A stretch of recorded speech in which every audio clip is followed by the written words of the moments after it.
4 in the morning. London, 1660. You're already awake, not by choice, but because the rats are biting. Your stomach's empty, your clothes are rotting. And today, like every day, you'll work until your hands bleed just to afford a piece of bread. This is what being poor really meant. Look, we've all had tough days. Maybe you've worked a double shift, skipped lunch, dealt with a terrible boss, but I need you to forget all that for the next few minutes. Because what we're about to explore isn't just history, it's a level of hardship most of us can't even imagine. This is London, 1660. The plague will hit in 5 years, the Great Fire in 6. But right now, the biggest threat to your survival isn't disease or disaster, it's just getting through today. Let's be clear about something. When I say poor, I don't mean struggling to pay rent. I mean you might not eat today, your children might not eat today. And tomorrow looks exactly the same. About 60% of London lived like this, not homeless people on the streets, working people, people with jobs, people who got up every morning and worked themselves to exhaustion and still went to bed hungry. So here's what I want to do. I want to take you through one day, just 24 hours in the life of someone history forgot. No name in the records, no portrait hanging in a museum, just a person trying to survive in one of the richest cities on earth. It starts in the dark, always in the dark. You don't wake up because you're well rested.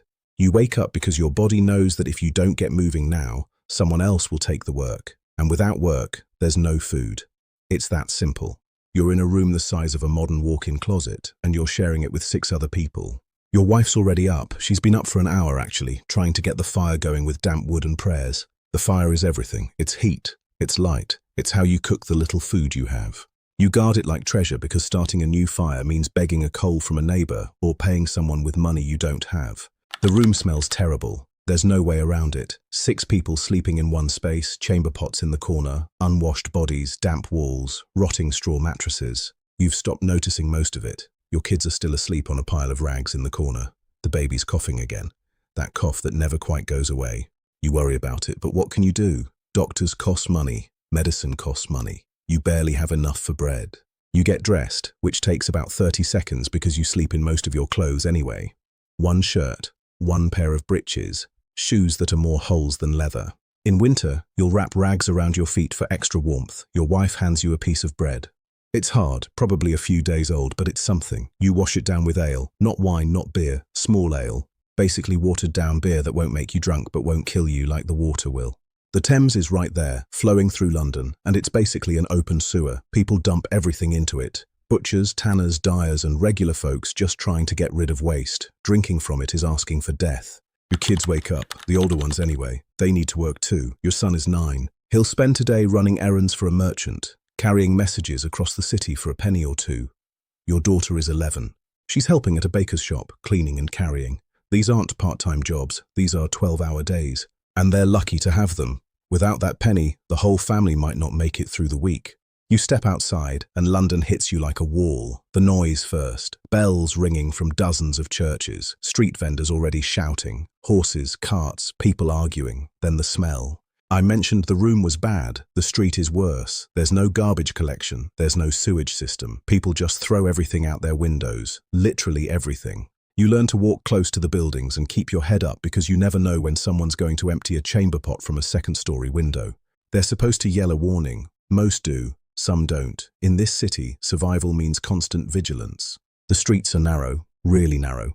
2 carts can barely pass each other. Buildings lean over the street, blocking out the sun. The ground is a mix of mud, horse manure, human waste, rotting food, and things you don't want to identify. When it rains, it becomes a river of filth. You've got 1 pair of shoes. You're walking through this. Do the math. Now comes the hard part. Finding work. See, you're not employed. Not really. You're a day labourer. That means every single morning you go to certain spots in the city where men gather and you hope someone needs workers. Maybe it's unloading ships at the docks. Maybe it's hauling bricks for a construction site. Maybe it's digging a ditch. The work is backbreaking, the pay is terrible, and there's no guarantee you'll get picked. You stand there with dozens of other men, some you know, most you're competing against. When a foreman shows up looking for workers, everyone pushes forward. You've got to look strong, healthy, eager. If you look sick or weak or old, you don't get chosen. And if you don't get chosen, your family doesn't eat. It's that simple. This morning, you get lucky. A merchant needs goods moved from a warehouse to a shop across the city. 6 men needed. You're one of them. The pay?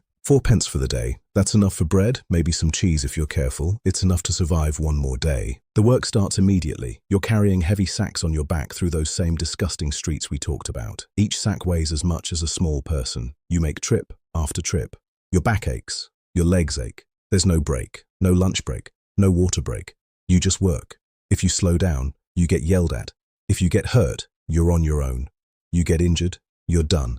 And being done means your family starves.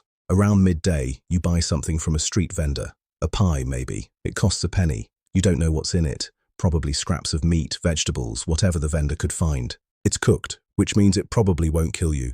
You eat it standing up, then get back to work. The other men do the same. Nobody talks much. Everyone's saving their energy. The city around you is chaos.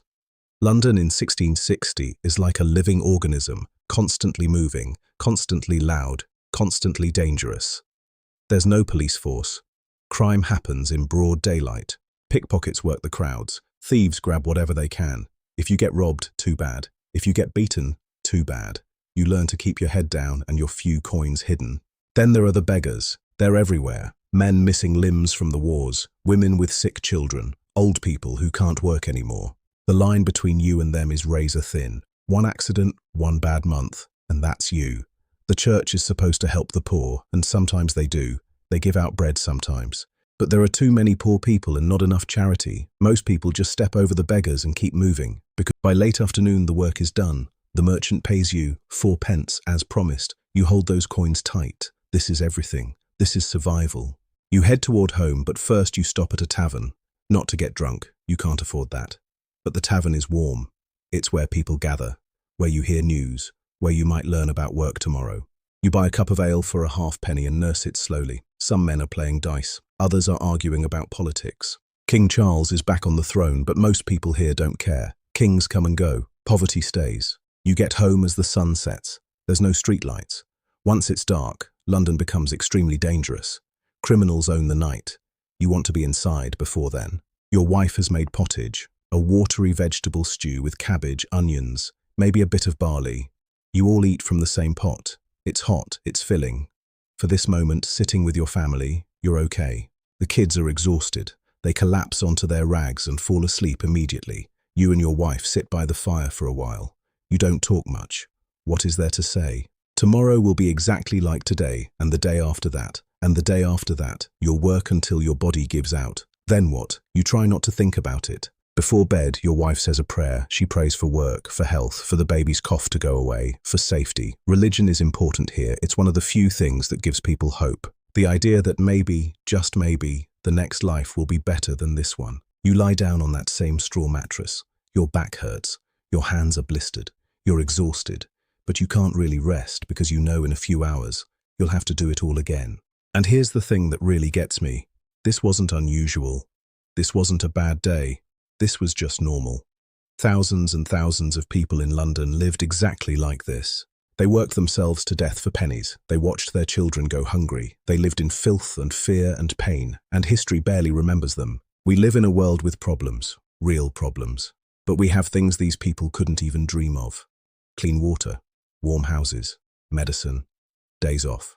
The idea that children shouldn't work, the idea that everyone deserves basic dignity, these things didn't exist in 1660, not for poor people. So the next time you have a rough day, remember this. Remember the people who survived in conditions we can barely imagine. They didn't give up. They kept going. They worked. They loved their families. They laughed when they could. They were human, just like us. They just had the misfortune of being born in the wrong century. In the wrong economic class, in a world that didn't care if they lived or died, but their lives mattered, their struggles mattered. And we owe it to them to remember what being poor really meant, to honor their endurance, to never forget their story. Respect the struggle. Thank you for watching.